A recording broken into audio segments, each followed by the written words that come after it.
مفلس زندگی اب نہ سمجھے کوئی،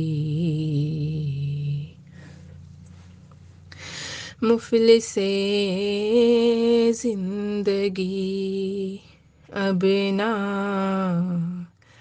سمجھے کوئی، مجھ کو عشق نبی اس قدر مل گیا، جگمگائے نہ کیوں میرا عکس درون، جگمگائے نہ کیوں میرا عکس درون، ایک پتھر کو آئینہ گر مل گیا، مفلس زندگی جس کی رحمت سے تقدیر انسان کھلے، اس کی جانب ہی دروازۂ جاں کھلے، جس کی رحمت سے تقدیر انسان کھلے، اس کی جانب ہی دروازۂ جاں کھلے، جانے عمر رواں لے کے جاتی کہاں، جانے عمر رواں لے کے جاتی کہاں، خیر سے مجھ کو خیر البشر مل گیا، مفلس زندگی محور دو جہاں ذات سرکار کی، اور میری حیثیت ایک پرکار سی، محور دو جہاں ذات سرکار کی، اور میری حیثیت ایک پرکار کی، اس کی ایک راہ گزر طے نہ ہو عمر بھر، ان کی ایک راہ گزر طے نہ ہو عمر بھر، قبلہ آرزو تو مگر مل گیا، مفلس زندگی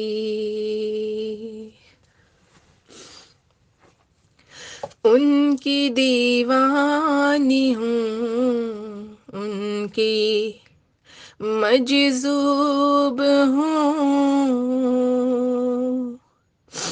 کیا یہ کم ہے کہ میں ان سے منسوب ہوں، ان کی دیوانی ہوں، ان کی مجذوب ہوں، کیا یہ کم ہے کہ میں ان سے منسوب ہوں، سرحد حشر تک جاؤں گی بے دھڑک، سرحد حشر تک جاؤں گی بے دھڑک، مجھ کو اتنا تو زیادہ سفر مل گیا، مفلس زندگی اب نہ سمجھے کوئی، مجھ کو عشق نبی اس قدر مل گیا، ذہن بے رنگ تھا، سانس بے روپ تھی، روح پر معصیت کی کڑی دھوپ تھی، ذہن بے رنگ تھا، سانس بے روپ تھی، روح پر معصیت کی کڑی دھوپ تھی، ان کی چشم غنی رونق جاں بنی، ان کی چشم غنی رونق جاں بنی، چھاؤں جس کی گھنی وہ شجر مل گیا، مفلس زندگی جب سے مجھ پر ہوا مصطفیٰ کا کرم، بن گیا دل مظفر چراغ حرم، جب سے مجھ پر ہوا مصطفیٰ کا کرم، بن گیا دل مظفر چراغ حرم، زندگی پھر رہی تھی بھٹکتی ہوئی، زندگی پھر رہی تھی بھٹکتی ہوئی، میری خانہ بدوشی کو گھر مل گیا، مفلس زندگی اب نہ سمجھے کوئی، مجھ کو عشق نبی اس قدر مل گیا، جس طرف سے بھی گزری میری خواہشیں، مجھ سے بچ کر نکلتی رہیں لغزشیں، جس طرف سے بھی گزری میری خواہشیں، مجھ سے بچ کر نکلتی رہیں لغزشیں، جب جھکائی نظر جھک گیا میرا سر، جب جھکائی نظر جھک گیا میرا سر، نقش پا اس کا ہر موڑ پر مل گیا، جگمگائے نہ کیوں میرا عکس دروں، ایک پتھر کو آئینہ گر مل گیا، مفلس زندگی۔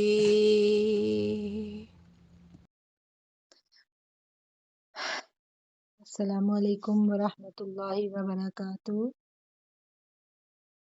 نحمده ونصلي ونصلي ونصلي على رسوله الكريم، اما بعد فاعوذ باللہ من الشیطان الرجیم، بسم اللہ الرحمن الرحیم۔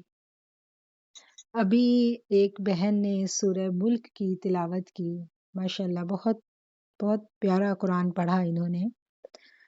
سورہ ملک جو ہے یہ ہم دیکھتے ہیں کہ اس کا جو اس کی ابتدائی آیات ہیں، میں یہاں سے بات شروع کرنے کی کوشش کروں گی کہ یہ آیات جو ہیں یہ ہماری زندگی کا ایک گر ہمیں سکھاتی ہیں۔ اگر اس گر کی ہمیں سمجھ آ جائے تو ہماری زندگی کے جو 99% مسائل ہیں نا وہ حل ہو جاتے ہیں۔ جیسے ابھی مجھے بتایا گیا کہ آپ کی جو ٹیچر ہیں وہ کسی ڈیتھ پہ گئی ہوئی ہیں، اور کوئی ظاہری بات ہے ہم سب اس دنیا میں آئے ہیں اور ایک مقررہ وقت کے بعد ہم سب نے واپس چلے جانا ہے، اور ہم سب نے جانا ہے، یہ حقیقت ہے۔ اور ہمارے اس دنیا میں آنے کا جو مقصد ہے وہ سورہ ملک جو ہے وہ ہمیں بتاتی ہے۔ یہ انہوں نے ابھی پڑھا نا کہ بسم اللہ الرحمن الرحیم، الذی خلق الموت والحیات لیبلوکم ایکم احسن عملا، کہ اللہ تعالیٰ نے زندگی اور موت کو پیدا کیا لیبلوکم، تاکہ وہ تمہیں ضرور آزمائے کہ تم میں سے بہتر عمل کون کرتا ہے۔ اب یہاں پر ہمیں اپنی زندگی اور موت کی جو مقصد ہے وہ پتہ چل گیا اس آیت میں۔ ہمیں اس دنیا میں بھیجنے کا جو مقصد ہے اللہ تعالیٰ نے یہاں پر بیان کر دیا کہ ہم یہاں پر آئے کیوں ہیں، اور بہت اللہ نے کہا ہے کہ یہ تمہارے ٹھہرنے کی جگہ ہے، اور جب وہ وقت مقرر ختم ہو جائے گا، جب انسان کا دنیا میں آنے کا فیصلہ کر لیا جاتا ہے تو اس کے ٹھہرنے کی جو مدت ہے وہ بھی متعین ہوتی ہے کہ خاص وقت تک کے لیے انسان نے یہاں ٹھہرنا ہے اور اس کے بعد اس کو واپس لوٹ کے جانا ہے۔ تو ہمیں اس آیت سے یہ پتہ چلتا ہے کہ یہ دنیا جو ہے یہ کوئی دارالسلام نہیں ہے، سلامتی والی جگہ نہیں ہے یہ مستقل، کہ جہاں پر کیونکہ آزمائش آ گیا نا، قرآن تو کہہ رہا ہے کہ تمہیں اس لیے بھیجا گیا تاکہ تمہیں اللہ آزمائے۔ اور یہ صورت اتنی امپورٹنٹ ہے کہ ہم دیکھتے ہیں کہ حدیث مبارکہ میں ہمیں کہا گیا ہے کہ ڈیلی ہم رات کو سونے سے پہلے اس صورت کی تلاوت کریں، کیونکہ اس کی فضیلت جو ہمیں ترغیب جو ہمیں دلوائی گئی وہ یہ ہے کہ قبر کے عذاب سے یہ صورت جو ہے یہ ہمیں محفوظ رکھے گی۔ اب اس کی تلاوت تو ہم کرتے ہیں، اور تلاوت کرنے کے بعد ہمیں پورا یقین ہے کہ اللہ تعالیٰ آقا علیہ الصلوۃ والسلام کے الفاظ کے صدقے ہماری جو قبر ہے اس کو ہر طرح کے عذاب سے محفوظ رکھے گا۔ لیکن اس صورت میں جو اتنا زبردست میسیج ہے ہمارے لیے، اگر ہم اس صورت کی تفسیر کو سمجھ جائیں، پوری کی پوری جو صورت ہے اس کی ایک ایک آیت جو ہے وہ اپنے اندر ایک جہان رکھتی ہے، اور اس سورت کے بارے میں یہ بھی کہا جاتا ہے کہ یہ سورت اس سے پہلے جو آسمانی صحیفے آئے تھے، آسمانی کتابیں جو آئی تھیں، یہ ان کتابوں میں بھی یہ سورت موجود تھی، یعنی یہ سیکنڈ ٹائم دنیا میں آئی ہے، اس سے پہلے بھی ایک کتاب میں یہ آ چکی ہے۔ اس سے ہمیں پتہ چلتا ہے کہ اس کی آیات جو ہے یہ کتنا ایک میسیج ہے ہمارے لیے۔ تو بس میں بات تو انشاءاللہ ہم کلمے پہ ہی کریں گے، لیکن میرا جی چاہا کہ میں پہلے جو یہ آیتیں ہیں ان کا تھوڑا سا تعارف بیان کروں، کیونکہ ہم اپنی روزمرہ زندگی میں دیکھتے ہیں کہ آج ہماری زندگی میں جو مسائل ہمیں درپیش ہیں، ان تمام مسائل پر اگر ہم غور کریں تو وہ سارے مسائل جو ہیں وہ اسی بات سے جڑے ہوئے ہیں کہ میری زندگی میں یہ محرومی کیوں ہے، یہ مسئلہ کیوں ہے۔ یعنی جتنے مسائل ہماری زندگی کے ہیں وہ سارے کے سارے دنیاوی ہیں، اور ان سارے مسائل کو حل کرنے میں ہم اپنی ساری قوتیں صرف کر رہے ہیں۔ اگر ہم غور کریں تو ہماری زندگی کی جو ایفرٹ ہے ہم ساری دنیاوی مسائل کو حل کرنے میں لگا رہے ہیں، جبکہ اللہ نے تو کہہ دیا کہ زندگی اور موت کا تو مقصد ہی یہ ہے، تمہیں اس لیے اللہ تعالیٰ نے زندگی دی ہے کہ یہ تمہیں آزمائے گا۔ تو ہمیں تو یہ پتہ چلا کہ یہ امتحان تو آنے ہی آنے ہیں، اور ہمیں یہ میسیج دیا جا رہا ہے اس صورت میں کہ یہ دنیا تو دارالامتحان ہے۔ جب آپ امتحان میں بیٹھے ہیں تو پھر امتحان تو امتحان ہوتا ہے۔ یہ کیسے ممکن ہے کہ ہم امتحان میں بیٹھے ہیں اور ہم بہت کمفرٹیبل زون میں جانا چاہیں؟ امتحان میں انسان بڑا الرٹ بیٹھتا ہے، وہ بڑا فکر مند ہوتا ہے، اور اس کو پتہ ہوتا ہے کہ امتحان کا ٹائم کسی وقت بھی ختم ہو جانا ہے۔ یعنی وہ جو امتحان کا ٹائم ہے نا، جو دنیا کے امتحان، اگر ان کو ہم دیکھیں تو اس میں تو پھر بھی ہمیں ٹائم جو دیا جاتا ہے وہ آدھا گھنٹہ، یا کہہ لیں اگر ہمارا فل پیپر ہے تو میکسیمم جو ہے وہ 3 گھنٹے یا 2 گھنٹے کا پیپر ہے۔ تو یہ جو ہمارا امتحان ہے، جو اصل امتحان، اس کا نہیں پتہ یہ کب ختم ہو جائے گا، کسی کو بھی نہیں پتہ، ایک لمحے کا بھی نہیں پتہ۔ اور بزرگ تو کہتے ہیں نا، یہ ایسے ہی ہے کہ جیسے اذان دی جاتی ہے، ایک بچہ دنیا میں آتا ہے تو اذان دی جاتی ہے، جب اذان دی جاتی ہے اس کے کان میں تو پھر کیا ہے کہ اقامت ہوتی ہے اور نماز ادا ہوتی ہے، ٹھیک ہے نا؟ تو یہ زندگی ایسے ہی ہے کہ اذان اور اقامت، جب ہم اس دنیا سے جاتے ہیں تو پھر ہماری نماز جنازہ پڑھائی جاتی ہے نا، تو کتنا وقفہ ہوتا ہے بتائیں مجھے، تھوڑا سا وقفہ، اذان کا اور نماز کا کتنا تھوڑا وقفہ۔ تو اگر ہم زندگی کی حقیقت کو جن لوگوں نے سمجھا، انہوں نے یہی بیان کیا، کیونکہ قرآن بھی یہی کہہ رہا ہے نا۔ ہم سورت پڑھتے ہیں 30ویں سپارے کو، جب ہم پڑھتے ہیں الا عشیۃ او ضحاھا، سورہ نازیات کی آخری آیات ہے نا، کہ جب موت کا ٹائم آئے گا تو انسان سے پوچھا جائے گا تم دنیا میں کتنی دیر رہے، تو وہ کہے گا کہ ایک شام یا دن کا کچھ حصہ۔ تو اتنی تھوڑی سی یہ جو زندگی ہے، اور یہ زندگی کیا ہے کہ یہ تو دارالامتحان ہے، یہ دنیا دارالامن نہیں ہے، نہ ہی یہ دارالجزا ہے۔ ہم یہ کہتے ہیں، ہم یہ سمجھتے ہیں کہ ہم بہت سارے اچھے اچھے کام کر لیے ہم نے، اور ہمیں کیا ملا؟ ہماری جو شکوے ہیں زندگی کے وہ یہی ہے نا، ہمارے مسائل یہی ہیں کہ میں نے اتنی محنت کی، مجھے کیا ملا؟ مجھے تو قرار ہی نہیں آیا، مجھے تو ساری زندگی سانس ہی نہیں آئی۔ ہم خواتین کے یہی مسائل ہوتے ہیں۔ تو جو بھی ہم نے کیا، جزا اس دنیا میں نہیں ہے، جزا کہیں اور ہے، وہ وہیں جا کے ملنی ہے۔ اور امتحان جو ہے، اس میں کرنے کا جو کام ہے، کرنے کا جو وقت ہے، اس کا بھی نہیں پتا کس لمحے ختم ہو جائے، اور اس وقت تک یہ ہمارے پاس مہلت ہے۔ اللہ کہتا ہے کہ جب سانس تمہارے سینے میں نہیں آ جاتی، یعنی توبہ کا دروازہ بھی اس وقت تک کھلا ہے۔ اور اللہ کہتا ہے نا قرآن کو جب ہم پڑھتے ہیں کہ تم مرنے والے کے جو مرنے والے کو تم دیکھتے ہو اور ہم تم سے زیادہ اس کے قریب ہوتے ہیں۔ اور آپ دیکھیں ہمارے سامنے روز لوگ جاتے ہیں، اور ہم اس چیز میں اگر دیکھیں کہ ہم کہاں کھڑے ہیں، کسی وقت بھی ہماری واپسی کا بھی بلاوا آ جانا ہے، اور جب آ جانا ہے تو پھر اس کے لیے جو تیاری کرنی ہے، وہ تیاری کے لیے ہم نے کتنا وقت لگایا، کتنا وقت صرف کیا۔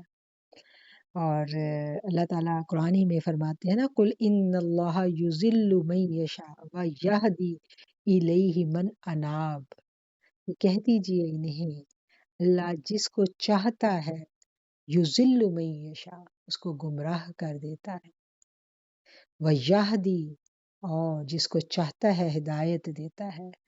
اب ہم دیکھتے ہیں کہ ایک طرف تو ہمیں کہا جاتا ہے کہ یہ دارالامتحان ہے، اور دوسری طرف اللہ اپنا اختیار ہمیں بتاتا ہے کہ میں جس کو چاہتا ہوں ہدایت دے دیتا ہوں، میں جس کو چاہتا ہوں گمراہ کر دیتا ہوں۔ تو ہم پریشان ہو اٹھتے ہیں۔ پھر جب اسی آیت کو اگلے حصے کو پڑھتے ہیں تو اللہ کیا کہتا ہے کہ میں ہدایت اس کو دیتا ہوں، یہدی الیہ من اناب، کہ میں ہدایت اس کو دیتا ہوں جو میری طرف رجوع کرتا ہے۔ تو یہ جو رجوع کی کیفیت ہے، اس کیفیت کو ہمیں سمجھنا بڑا ضروری ہے کہ رجوع کی کیفیت اصل میں کیا ہے۔ اللہ تعالیٰ ہمیں بار بار قرآن میں کہتے ہیں افلا یتفکرون، افلا یتدبرون، تم غور و فکر کیوں نہیں کرتے، تم اس بات پر تدبر کیوں نہیں کرتے۔ جب تدبر کے ہم معنی پڑھتے ہیں تو آپ دیکھیں ان معنوں میں کتنی وسعت ہے، اور ان کو پڑھنے کے بعد جب ہم اپنا جائزہ لیتے ہیں تو ہمیں سمجھ میں یہ بات آتی ہے کہ ہم کہاں کھڑے ہیں۔ ہم وہ لوگ ہیں جنہوں نے نبی کریم صلی اللہ علیہ وآلہ وسلم نے جب اعلان نبوت کیا نا، تو آپ کے اعلان کے بعد جب لوگ آپ پر ایمان لے کے آئے تو پہلی شرط کیا تھی؟ جب ایک شخص دائرہ اسلام میں داخل ہونا چاہتا ہے تو اس کو کیا کہا جاتا ہے کہ کلمہ پڑھو، وہ کلمہ اپنی زبان سے ادا کرتا ہے، اور کلمہ جو ہے جب وہ ادا کر لیتا ہے تو پھر وہ دائرہ اسلام میں جب آتا ہے تو ایک مسلمان کا تعارف جو اللہ قرآن میں کرواتے ہیں نا، اللہ تعالیٰ کہتے ہیں کہ ہم نے مومنوں سے جنت کے بدلے ان کی جانیں خرید لی، ان کی جان اور ان کی مال جو ہے اللہ تعالیٰ کیا کہتے ہیں کہ ہم نے جنت کے بدلے خرید لیا۔ آیت کا مفہوم میں بیان کریں، اللہ کے الفاظ کی کمی بیشی معاف کرے۔ تو ایک مومن جب کلمہ پڑھ کے دائرہ اسلام میں داخل ہو جاتا ہے تو پھر اس کا کچھ بھی نہیں رہتا، پھر وہ سودا کر لیتا ہے، فروخت کر لیتا ہے سب کچھ، کس کے بدلے؟ جنت کے بدلے۔ اور جنت کیا ہے؟ جنت وہ ہے جہاں ہمیں اپنے اللہ کا دیدار ہوگا، جہاں ہمیں اپنے آقا علیہ الصلوۃ والسلام سے ملاقات ہوگی ہماری۔ اور میرے آقا علیہ الصلوۃ والسلام نے کیا کہا کہ تمہارا تو ایمان ہی اس وقت تک مکمل نہیں ہوتا جب تک تمہیں میں تمہارے ہر رشتے سے زیادہ پیارا نہ ہو جاؤں۔ حدیث کا مفہوم بیان کریں، اللہ کے الفاظ کی کمی بیشی معاف کریں۔ تو ہر رشتے سے زیادہ عزیز جب ہمیں اپنے نبی مکرم صلی اللہ علیہ وآلہ وسلم نہیں ہو جاتے، اس وقت تک ہمارا ایمان مکمل نہیں ہوتا۔ اور جب ہم صاحب ایمان ہو جاتے ہیں تو ہمیں یہ پتہ چلتا ہے کہ ہم تو سب کچھ بیچ چکے اپنا، ہم نے تو ایک سودا کر لیا رب کے ساتھ۔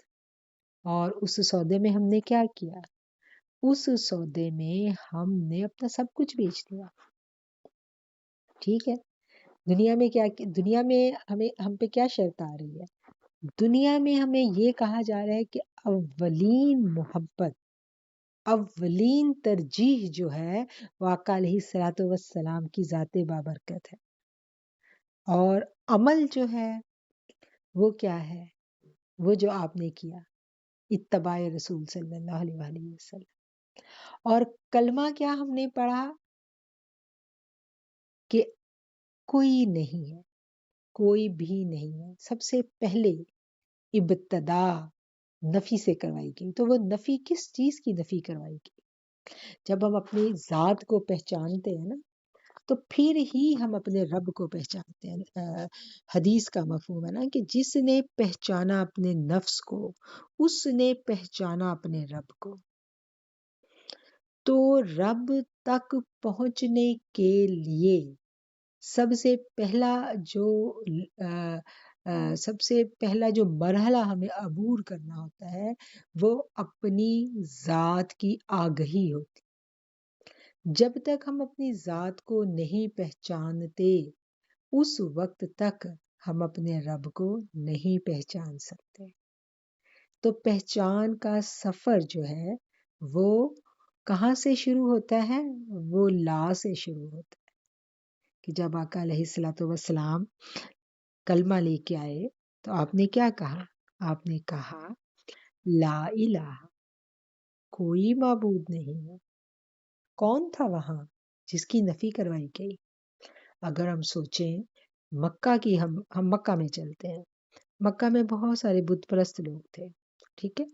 تو ہم کہیں گے کہ وہ لوگ تو بتوں کو پوجتے تھے، ان سے کہا گیا کہ تم لوگ بتوں کو نہ پوجو، اس کی نفی کروا دی گئی۔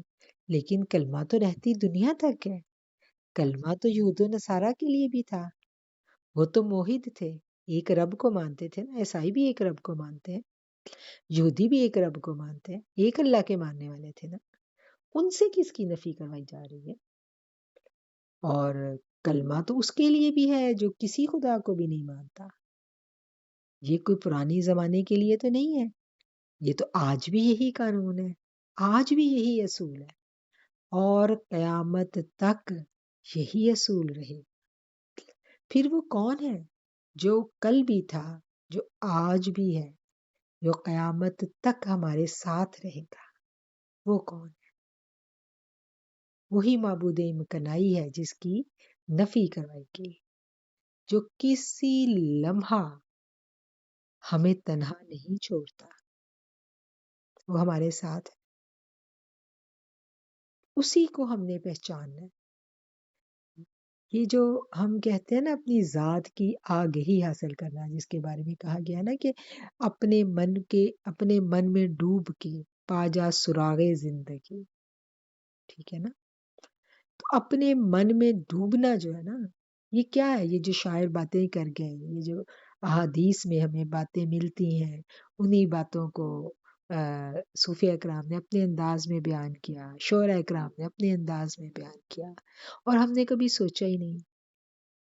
ہزاروں دفعہ، لاکھوں دفعہ، سوا سوا لاکھ کلمہ ہم پڑھ لیتے ہیں، کلمہ بخشش کی علامت پڑھتے ہیں نا، کلمہ بہت زیادہ کلمہ ہم پڑھتے ہیں۔ تو کلمے کو اللہ نے تو کہا ہے کہ کلمے کو زبان سے ادا کرنا اور دل سے کلمے کا اقرار کرنا۔ جب تک یہ دونوں باتیں پیرالل نہیں ہوتی اس وقت تک اسلام میں ایک مسلمان پورے کا پورا داخل نہیں ہوتا۔ اسلام لانے کی شرط ہی یہ ہے، وہ جو کہا گیا نا زبانی کلمہ ہر کوئی پڑھدا، دل دا کلمہ کوئی ہو۔ تو یہ دل کا کلمہ کیا ہے؟ اسلام کی بھی یہی شرط ہے کہ جب کلمہ پڑھا زبان سے تو پھر اس کا دل سے اقرار کیا، جب دل سے اقرار کر لیا تو پھر ہم مومن ہوئے۔ جب تک دل سے اقرار نہیں کیا تب تک ایمان اندر نہیں اترتا۔ سورہ حجرات ہی میں اللہ کہتا ہے نا کہ یہ تو ان سے کہو کہ تم تو صرف متی ہوئے، تابع ہوئے ہو، ابھی ایمان تمہارے دلوں میں نہیں اترا۔ ایمان دل میں کب اترتا ہے؟ جب ہم دل سے اس کلمے کو سمجھ لیتے ہیں۔ تو دل کا کلمہ پڑھنا، دل سے کلمے کو سمجھنا کیا ہے؟ اگر ہم اس بات پہ تھوڑا سا غور و فکر کریں تو پھر ہمیں بہت ساری باتیں جو ہے نا وہ سمجھ میں آنے لگتی ہیں۔ پھر اگر ہم بات کو تھوڑا سا اور پیچھے لے کے جائیں تو ہمیں کیا پتہ چلتا ہے کہ انسان کی تخلیق جو ہے ہم اس تک پہنچتے کہ انسان کی جب تخلیق ہوئی تھی تو تخلیق کیسے ہوئی تھی؟ اللہ تعالیٰ نے کہا ہے نا، قرآن ہی میں اللہ نے کہا ہے کہ میں نے انسان کو کھنکتی ہوئی مٹی سے پیدا کیا، ٹھیک ہے نا؟ تو جب اللہ نے انسان کو پیدا کیا کھنکتی ہوئی مٹی سے، تو پھر اللہ نے کیا کہا؟ اللہ نے کہا وَنَفَخْتُ فِيهِ مِن رُوحِي، میں نے اس میں اپنی روح پھونک دی۔ جب اللہ نے انسان میں اپنی روح پھونک دی تو انسان معتبر ہو گیا۔ جب انسان معتبر ہوا تو پھر اللہ نے کہا کہ میں نے اس میں اپنی روح پھونکی ہے، اب تم اس کو سجدہ کرو۔ پھر سجدہ کروایا، اس سے فرشتوں سے کروایا، اور ادھر ہی تھا نا ابلیس جس نے انکار کیا تھا۔ وہ واقعہ تو آپ سب لوگ جانتے ہیں، لیکن ہم یہاں پر تھوڑا سا اس بات پر جب غور کریں گے، انسان کی پیدائش اور اس کی تخلیق پر جب ہم غور کریں گے تو ہمیں یہ سمجھ میں بات آتی ہے کہ انسان جو ہے یہ دو چیزوں سے مل کے بنا، ایک جسم اور ایک روح۔ جب یہ دو چیزیں ملی، انسان وجود میں آیا، تو اس وقت ایک نئی چیز جو ہے وہ بھی اندر پیدا ہوئی۔ وہ جو تیسری چیز اسی وقت اندر پیدا ہوئی نا، وہ تھا اس کا نفس، ٹھیک ہے؟ اور اسی نفس کے بارے میں اللہ تعالیٰ نے کیا کہا؟ روح جو ہے نا، روح کو موت نہیں ہے۔ روح کے بارے میں اللہ تعالیٰ کہتا ہے کہ روح تو امر ربی ہے، روح اپنے رب کا عرفان رکھتی ہے۔ اس نے اپنے رب کی آواز کو سنا ہے، اس نے اپنے رب کو بے حجاب دیکھا ہے، وہ اپنے رب کو پہچانتی ہے، وہ اس کا عرفان رکھتی ہے، ٹھیک ہے؟ اب کیا ہے کہ روح جب جسم میں آ گئی تو ساتھ ہی ایک تیسری چیز بھی آ گئی، وہ تھا نفس۔ یہ جو لوگ آج بہت سارے لوگ یہ سمجھتے ہیں نا کہ ہمیں انسان جو ہے اس کو جو بھی اس سے گناہ سرزد ہوتا ہے، جو بھی اس سے برائی ہوتی ہے، تو اس کی وجہ شیطان ہے۔ عام طور پہ یہ کانسیپٹ ہمارے ہاں پایا جاتا ہے، لیکن جب ہم اسٹڈی کرتے ہیں، غور و فکر کرتے ہیں، تو ہمیں پتہ چلتا ہے کہ شیطان جو تھا وہ بھی دیکھیں، اس نے بھی بڑی عبادت کی تھی اللہ کی۔ وہ جب آسمانوں پہ تھا اور اس نے اتنی عبادت جب اللہ تعالیٰ کی، پھر جب اللہ نے اس کو کہا سجدہ کرو، تو اللہ نے کہا، قرآن ہمیں بتاتا ہے، اس نے کہا ابا واستکبر، اس نے تکبر کیا اور انکار کر دیا۔ تو اس نے تکبر کیوں کیا؟ ہم تو اپنے سارے گناہ جو ہے وہ شیطان کے کھاتے میں ڈال دیتے، تو شیطان نے تکبر کیوں کیا؟ وہ چیز شیطان کے پاس بھی تھی، جس نے اس سے تکبر کروایا وہ اس کا نفس تھا۔ نفس جو ہے وہ شیطان کو بھی اگر ہم دیکھیں تو شیطان بھی نفس ہی کا مارا ہوا تھا۔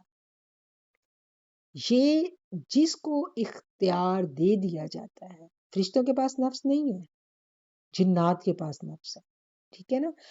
جس کو اختیار دیا جاتا ہے اس کو نفس بھی اس کے ساتھ ہوتا ہے۔ بالکل اسی طرح انسان جو ہے، انسان کو جب اللہ تعالیٰ نے ایک مکمل با اختیار چیز بنایا، مٹی کا پتلا تھا تو اختیار نہیں تھا، جب اس میں روح پھونکی اس کو اختیار ملا، تو ساتھ ہی ایک نفس اس کا امتحان رکھ دیا۔ اور اب اس چیز کو ہم جب تھوڑا سا اور سمجھیں گے تو ہمیں یہ بات سمجھ میں آئے گی، اختیار جو ہے نا، اختیار یہ نفس کا ہی جو نفس ہے وہی اختیار چاہتا ہے، وہی خواہش ہے۔ اور اللہ تعالیٰ نے کیا کہا ہے؟ اللہ کہتا ہے کہ کلو نفس ذائقۃ الموت، ہر نفس کو موت کا ذائقہ چکھنا ہے، روح کو نہیں کہا گیا۔ یہ بڑی قابل غور بات ہے۔ روح تو امر ربی ہے، روح کے بارے میں تو اللہ کہتا ہے ارجعی الی ربک راضیۃ مرضیہ، لوٹ جا اپنے رب کی طرف۔ روح تو اپنے رب کے پاس چلی جائے گی، اس کے تو آگے مقامات ہیں، قرآن کھول کے دیکھیں تو ہمیں پتہ چلتا ہے کہ وہ تو اپنے مقامات ہیں، اس کے علیین سجین، اچھی روحیں کہاں جائیں گی، بری روحیں کہاں جائیں گی، وہ تو پوری کی پوری ہمیں بتا دی گئی نا، ان کی پورا ان کے مقامات کے بارے میں، ان کے ساتھ کیا ہونا ہے، وہ سب قرآن نے ہمیں بتا دی۔ اور مٹی کا جو انسان ہے اس کا بھی بتا دیا کہ جو باڈی ہے وہ تو جسم میں مٹی مٹی میں چلی جائے گی، روح اللہ کے پاس چلی جائے گی، تو موت کس کو ہے؟ کل نفس ذائقۃ الموت، موت نفس کو ہے، خواہش ختم ہو جانی۔ تو یہ جو خواہش ہے یہ پہلے دن سے لے کے جب انسان کو شعور آتا اور آخر تک یہ خواہش اس کو چین نہیں لینے دیتی۔ نفس جو ہے وہ ہر وقت حکمرانی چاہتا ہے، جو تھا نا ابا واستکبرا، انکار کیا اس نے اور تکبر کیا۔ نفس جو ہے یہ ہر وقت اپنی بڑائی چاہتا ہے، یہ اپنی حکومت چاہتا ہے۔ اور جب کلمہ پڑھایا جاتا ہے تو پھر کیا کہلوایا جاتا ہے؟ اللہ کیا اقرار کروانا چاہتا ہے؟ اللہ یہ اقرار کرواتا ہے کہ اب تم نے اس کی نہیں ماننی، لا نفی کر دو اس کی، الا اللہ، لا کوئی نہیں ہے، الا اللہ صرف اللہ ہے، جو کہ معبود ہے، جس کی تم نے عبادت کرنی ہے، جس کی تم نے پرستش کرنی ہے، جس کی پوجا کرنی ہے، جس کا حکم ماننا ہے، وہ صرف اللہ ہے۔ تو یہ جو تھیوری ہے نا کلمے کی، لا کی، یہ جب تک ہم نہیں سمجھیں گے ہم دین اسلام کی روح کو نہیں سمجھ سکتے۔ زبانی کلمہ جتنا بھی ہم پڑھ لیں کلمہ اندر نہیں اترتا جب تک لا کا جو مفہوم ہے وہ ہمیں سمجھ میں نہ آ جائے۔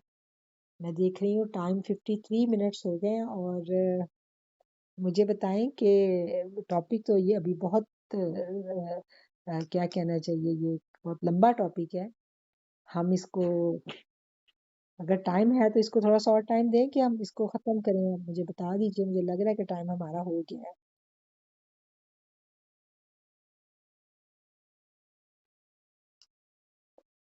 تو بس یہ لا کا مفہوم جو ہے میرا خیال ہے کہ اسی کو آج ہم سمجھنے کی کوشش ہم نے کی ہے، اور اللہ کرے کہ میں اس کو سمجھانے میں آپ کو کامیاب ہو گئی ہوں، اور اگر زندگی نے موقع دیا تو انشاءاللہ الا اللہ تک ہم کوشش کریں گے اس کو سمجھنے کی۔ لیکن آج جو بات کی وہ اس کا خلاصہ میں بیان کر دیتی ہوں کہ یہ زندگی جو ہے یہ دارالامتحان ہے، یہ دنیا ہی دارالامتحان ہے، اور ہم اس دنیا کو جنت بنانا چاہتے ہیں، کیونکہ انسان باشندہ ہی جنت کا ہے۔ یہ جنت اس کے لیے بنائی گئی، ٹھیک ہے نا؟ یہ جنت انسان کے لیے بنائی گئی اور ہمیشہ اس کے رہنے کی جگہ جنت ہی ہے۔ لیکن انسان کیا ہے؟ انسان دنیا میں بھیجا گیا۔ اچھا، اب ہمیں یہ کیسے پتا چل رہا ہے کہ انسان جنت کا باشندہ ہے؟ یہ ہمیں ایسے پتا چلتا ہے کہ ہمارے اندر جتنی بھی ہماری ڈیزائرز ہیں ہم ان پہ غور کریں تو وہ ساری کی ساری وہی ہیں جو ہمیں جنت میں ملیں گی۔ ہم یہ چاہتے ہیں ہم ہمیشہ جوان رہیں، تو جنت میں ہمیشہ جوانی ہے۔ ہم یہ چاہتے ہیں کہ ہم کبھی بیمار نہ ہو، ہماری زندگی میں کوئی بغض کینہ حسد کچھ نہ ہو، زندگی میں آسانیاں ہی آسانیاں ہوں، راحتیں ہی راحتیں ہوں، اور زندگی میں ہمیں آقا کریم علیہ الصلوۃ والسلام کی معیت مل جائے۔ ہر لمحہ ہم حضور صلی اللہ علیہ وسلم کو دیکھنا چاہتے ہیں۔ کلمہ پڑھنے کے بعد جو ان کی محبت کا بیج ہمارے اندر بو دیا جاتا ہے، ہم وہ جو بیج ہے، وہ جو اس کی جو بوٹی ہمارے اندر لگ جاتی ہے، اس کی مہک جو ہے ہر وقت ہم ڈھونڈتے ہیں کہ ہمیں آقا کا ساتھ مل جائے، ہمیں آقا کی قربت مل جائے، ہمیں کوئی ایسا طریقہ ہو، کوئی ایسی محفل۔ ہم کیسے ڈھونڈتے ہیں ایسی محفلیں، ایسے لوگ جو حضور صلی اللہ علیہ وسلم سے محبت رکھتے ہیں، ہم ان کی باتیں سنیں، ہم ان سے باتیں کریں۔ تو یہ ہماری سرشت میں ہے یہ ساری چیزیں، ٹھیک ہے نا؟ تو یہ سب کچھ ہمیں ملے گا۔ ہمیں ادھر دنیا میں ہمیں تھوڑا تھوڑا ملتا ہے، تھوڑی دیر کی جوانی ملتی ہے، صحت ہے تو ساتھ بیماری بھی لگی ہوئی ہے، آسانیوں کے دن ہیں تو ساتھ مشقت کے دن بھی آ جاتے ہیں، یعنی سب اپس اینڈ ڈاؤن ہیں۔